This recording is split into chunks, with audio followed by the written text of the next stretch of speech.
What's up, Michael? How Hey, you doing? what's up, Alex? Um, I'm excited about this talk. I heard there's a pretty big event happening on Sunday and throughout the week here, and you might be responsible for a lot of the marketing behind it.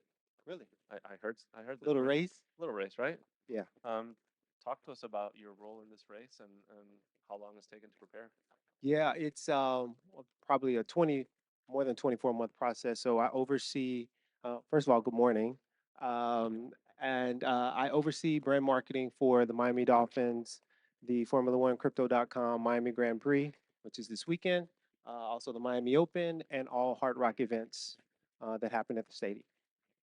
So it starts obviously with the stadium, or I shouldn't. It starts with F1, but then it comes down to the stadium. One of the cool things about the stadium is it's not just about the events, but the vision for the actual stadium and the organization. Talk to us a little bit about that, just maybe a little bit about the history and some of your involvement there. Yeah, I would say that less than a decade, somewhere between 5 and 10 years ago. Uh, Hard Rock Stadium, it was a football team, the Miami Dolphins, and it was just about football and a lot of space, huge parking lot.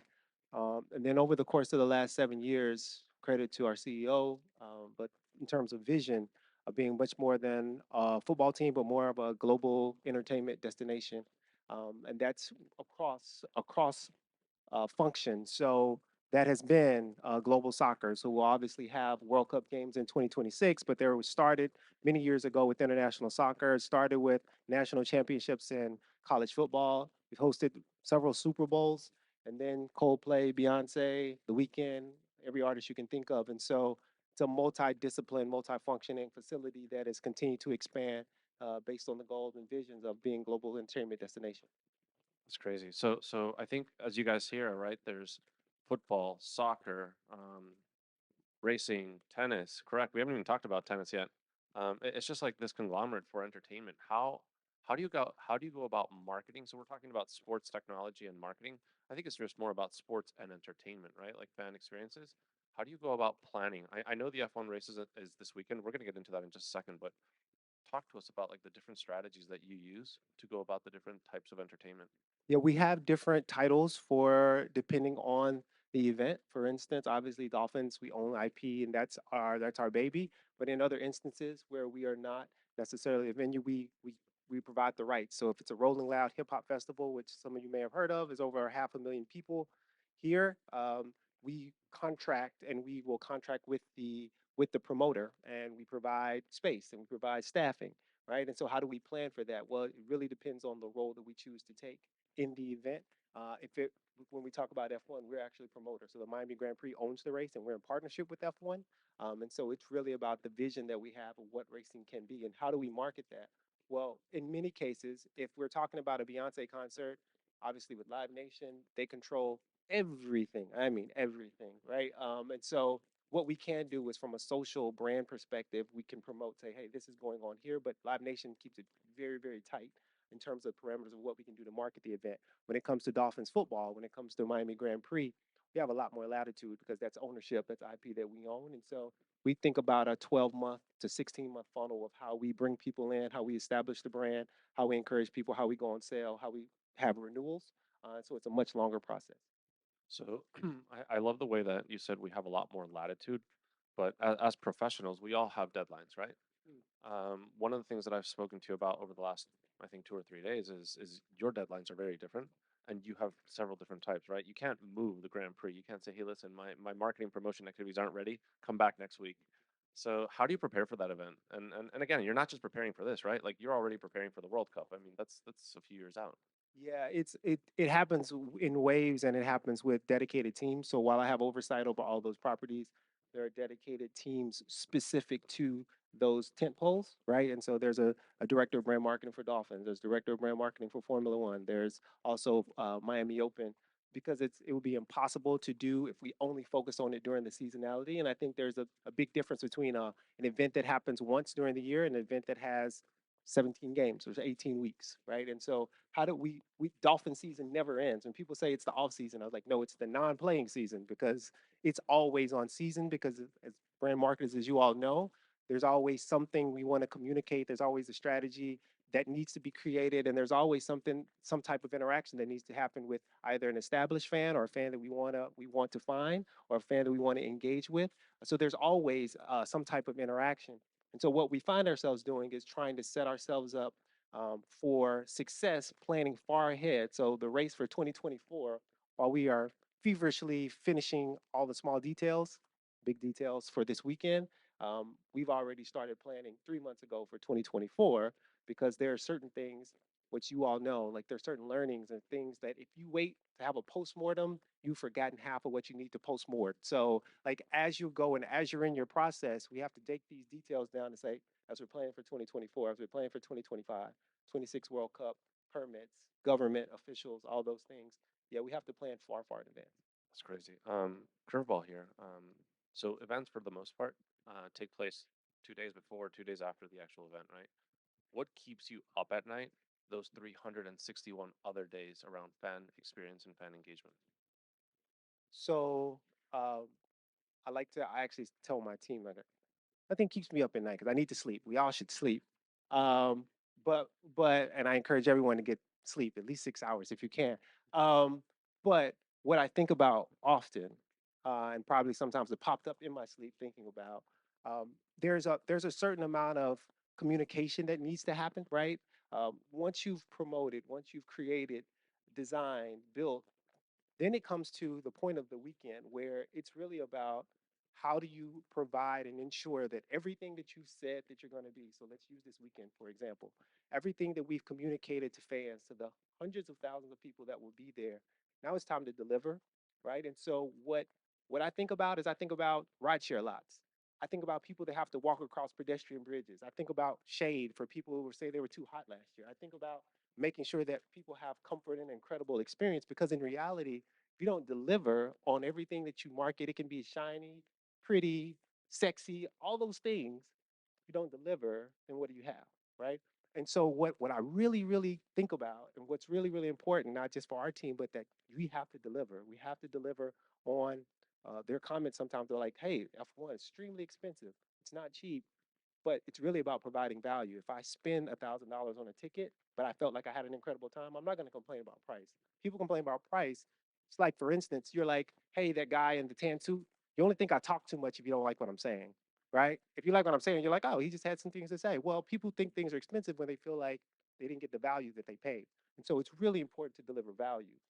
It's really important to deliver on what you said you're going to do and on the vision that you cast. And so that's what I think about often at night.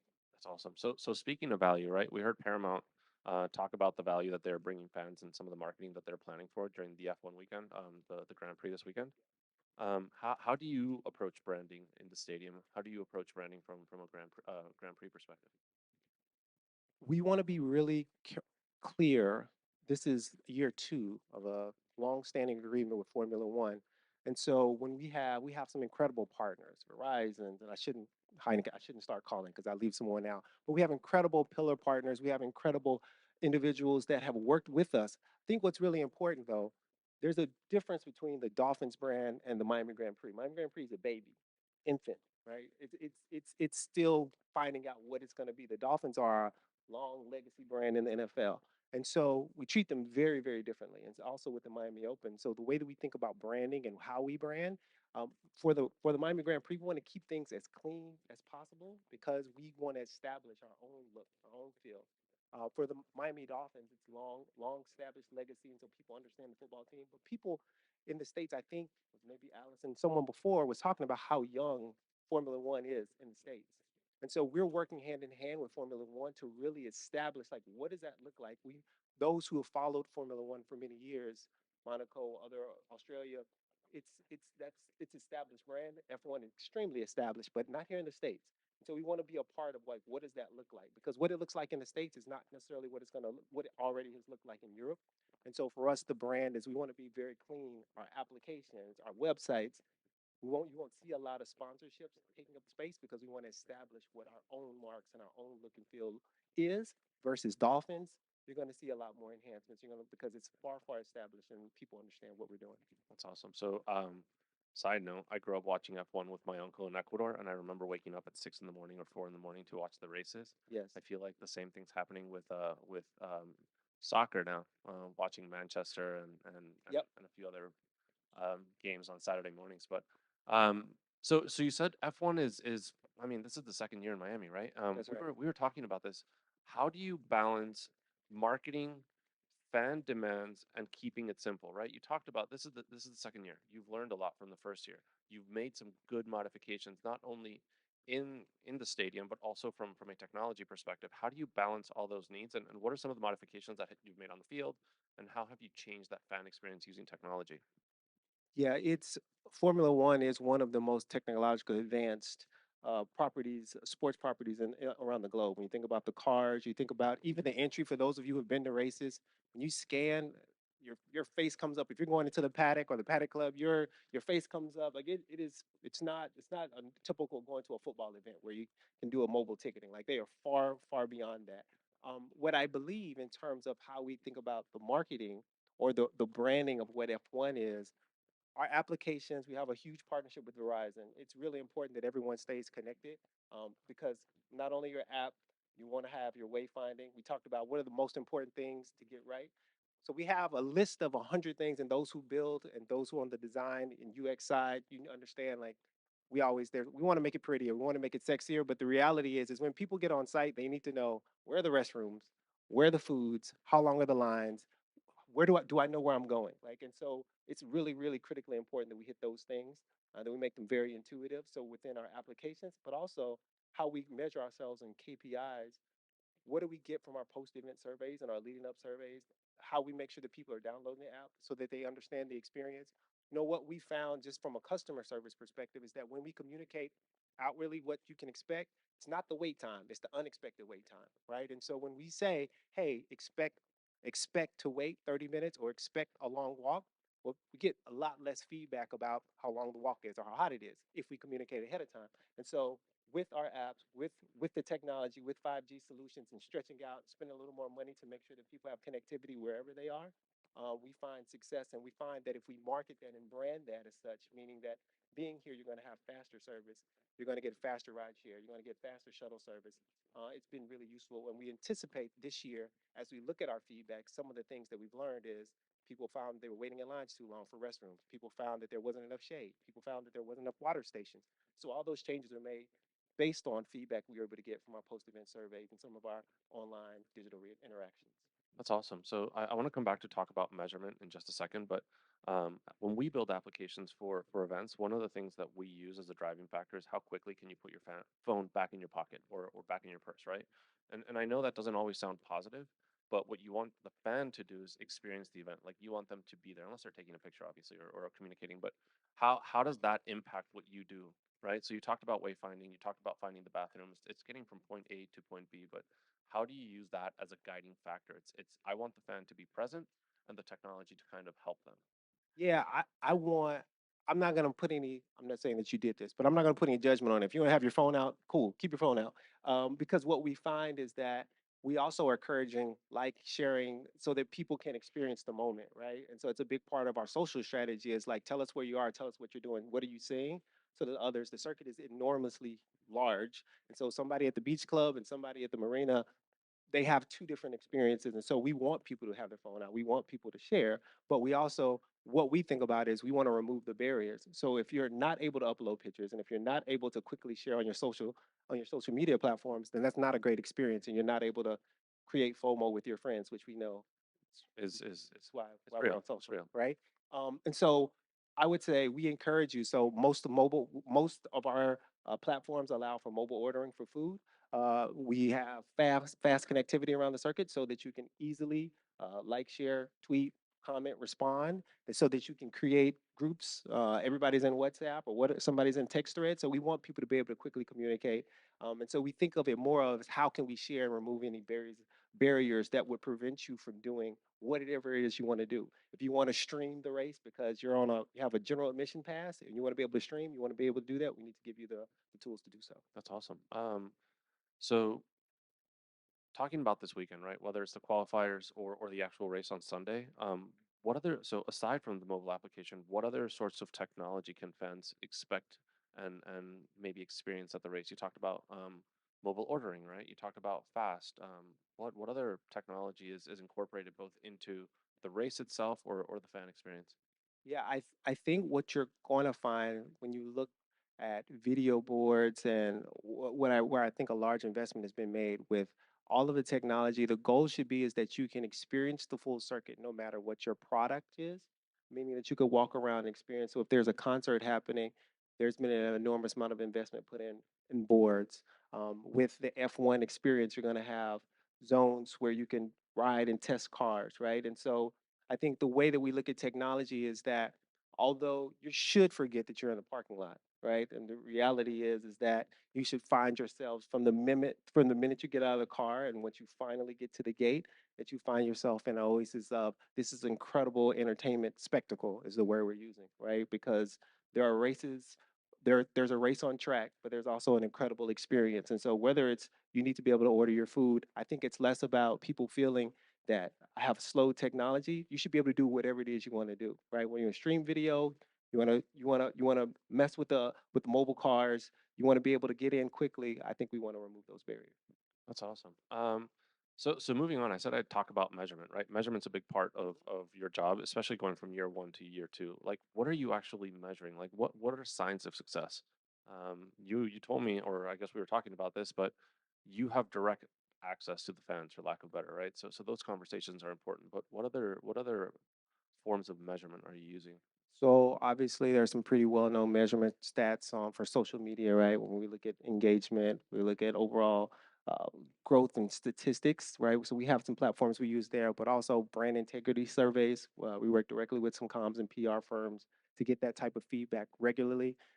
We also have a post-event survey, which I mentioned before, which is really critical. We do a pre-event, right? So before the event, so we've already got responding from over 5,000 fans, people who've already purchased to understand have you download the app? Do you feel like you have information? That has informed how we have our pre-event communication. So with our app pushes, with our in-game, with our in-event emails. So post-event, pre-event survey work.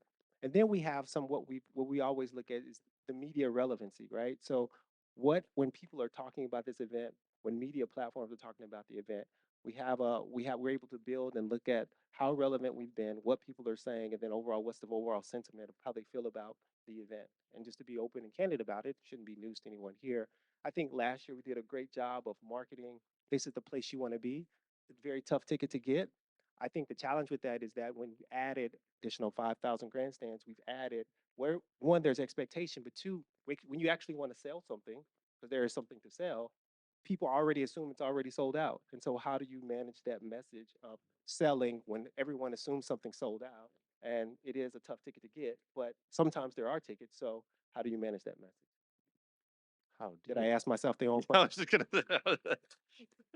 So I think what we've tried to do in answering that question is we work directly with key stakeholders that we know are avid fans and groups that they really want to be because we want to cater. Bless you all, whoever that was. Bless you all. What we know is we're trying to cater to several different groups. We don't want to exclude, right? So we need to make sure we deliver great racing for those who are avid racing fans, but also great entertainment. And then there's just the hospitality fan, meaning that I just need to be there because everybody's talking about it. And so what we try to do is go out and find those affinity groups within each segment. And within that segment, then there are some specific ways we can go after and say, hey, we have some newly released tickets that you probably thought you had a chance at last year, you didn't, but this year this is, and we're providing this exclusively to you in this group.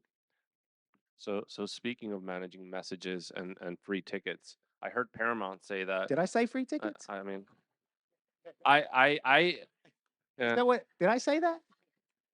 I heard Paramount say that they were going to give us free subscriptions to the service for a year, right? Right? I mean, that's what I was on my phone, but I mean, that's what I heard. Understood. Understood.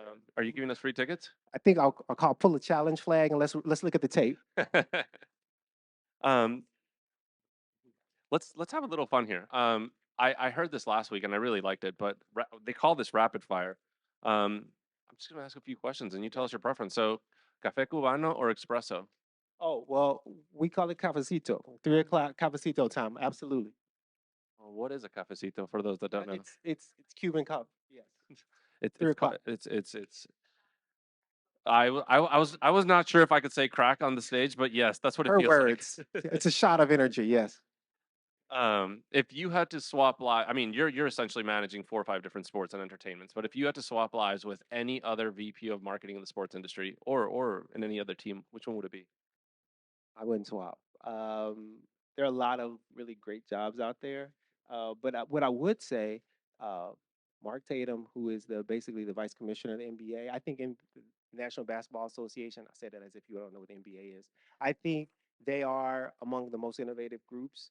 Um, for better or for worse, they're always looking and trying to innovate. And I think as a league, I think they do a really great job, Adam Silver and Mark. So I would say when you sit in that second seat, that's a nice seat. You don't have to be the commissioner. You know what I mean? Like I don't want to be famous, but I want to have some punch. You know what I mean? So don't do it.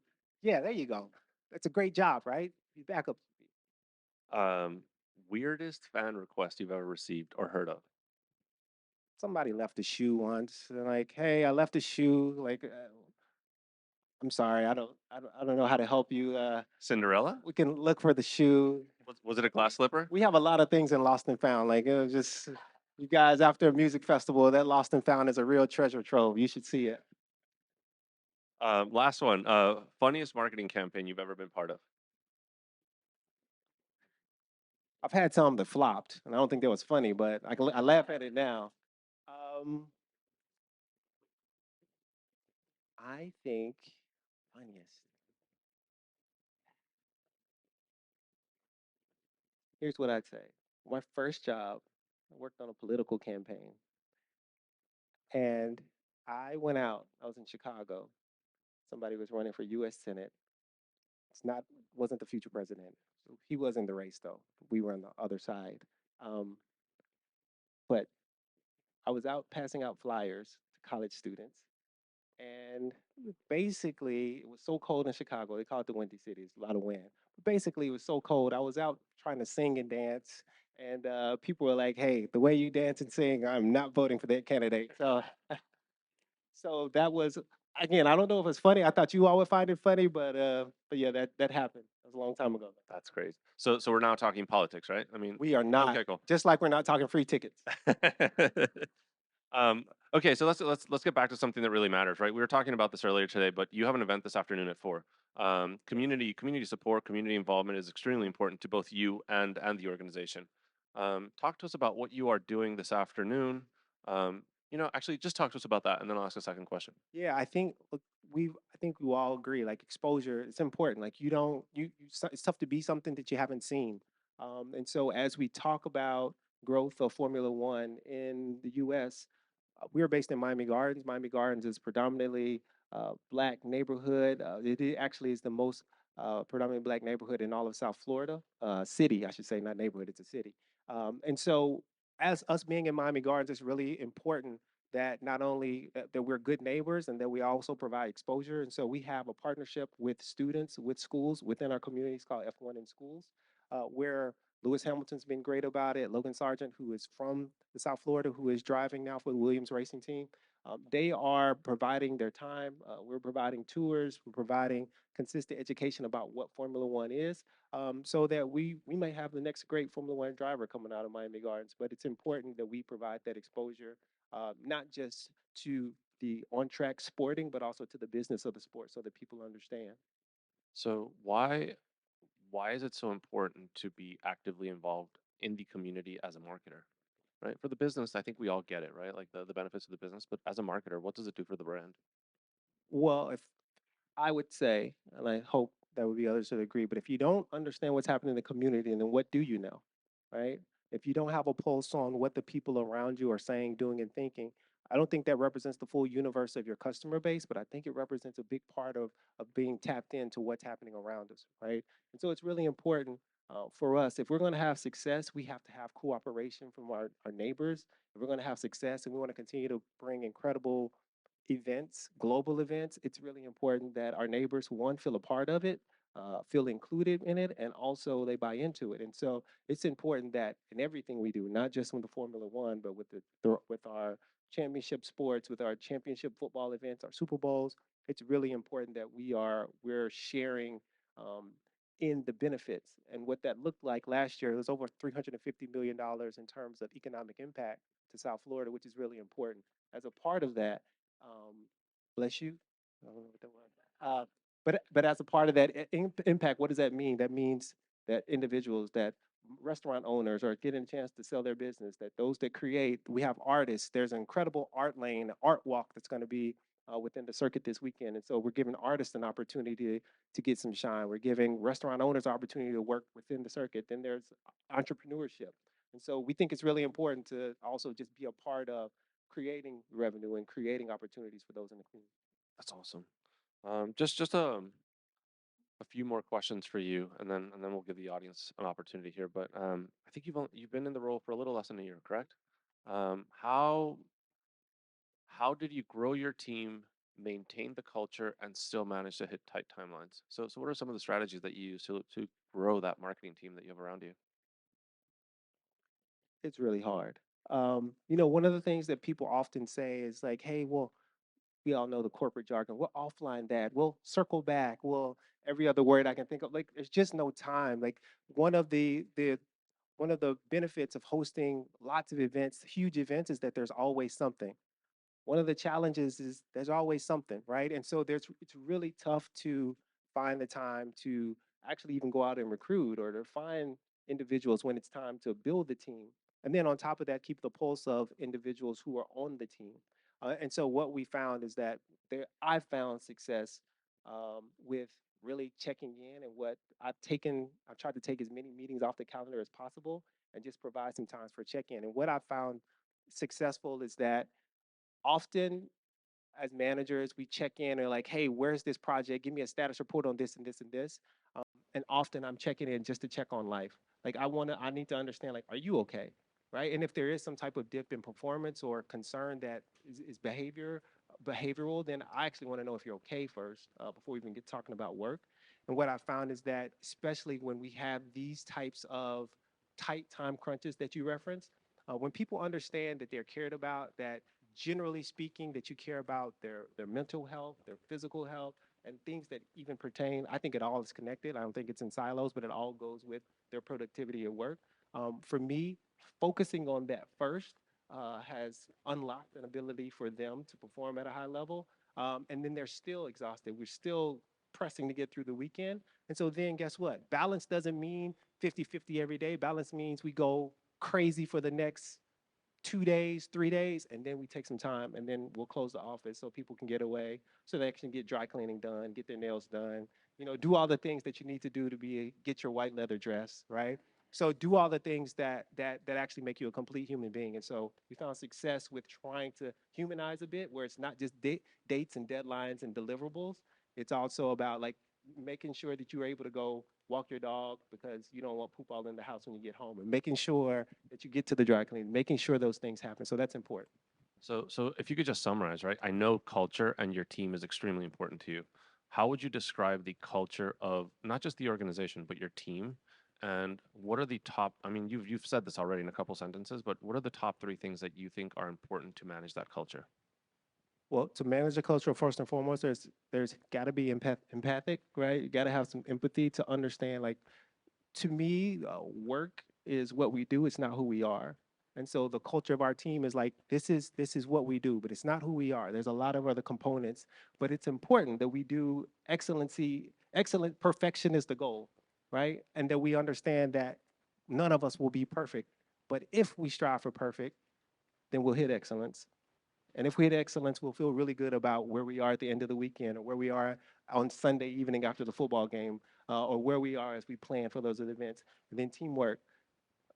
There's really no solo success at all, and so I really stress with our team, like I don't even want to see anybody saying like I did that. It should be we did it. This is what we worked on together, and so we stress an environment of collective collective success, right? And on the failure, I'll take it, right? I'll take it and say that's on me. So the team gets success, and I'll take the failure. Perfect.